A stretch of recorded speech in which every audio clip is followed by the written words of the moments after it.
কেমন আছো সবাই? আশা করি সবাই খুব ভালো আছো। আমি কোয়েল তোমাদের জন্য নিয়ে এসেছি একটি নতুন কেকের ভিডিও। নতুন কেক কেন বললাম বলছি।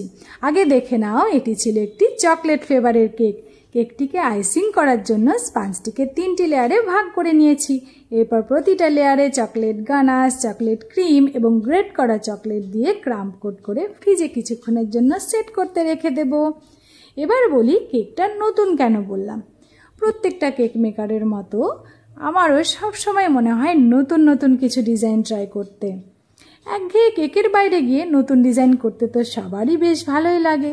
তাই আজ এই কেকের অর্ডারটা পেয়ে এটাও ট্রাই করে ফেললাম। ক্রাম করতে করা কমপ্লিট। এইবার কেকটা ডেকোরেশন করব। কিন্তু দেখো তো, ফিনিশিং করার সময় ভিডিওটা অন করতেই ভুলে গেছি।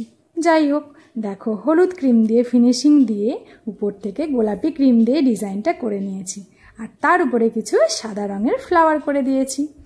এরপর একটা পাইপিং ব্যাগের মধ্যে কিছুটা চকলেট গানাশ নিয়ে এই যে কালারফুল নিচের বাবলগুলো আছে তার চারপাশ দিয়ে একটা বর্ডার করে দেব। এরপর উপরে যে গোলাপি অংশটা আছে তার এজ বরাবর ওই চকলেট গানাশ দিয়েই আবার বর্ডারটা করে দেব। দেখো তো, কেকটা কমপ্লিট হওয়ার পর তোমাদের কি অন্যান্য কেকের থেকে একটু অন্যরকম দেখতে লাগছে?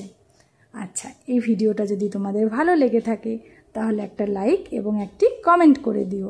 আর এরকমই মজার মজার ভিডিও পেতে চ্যানেলটিকে সাবস্ক্রাইব করে দিও।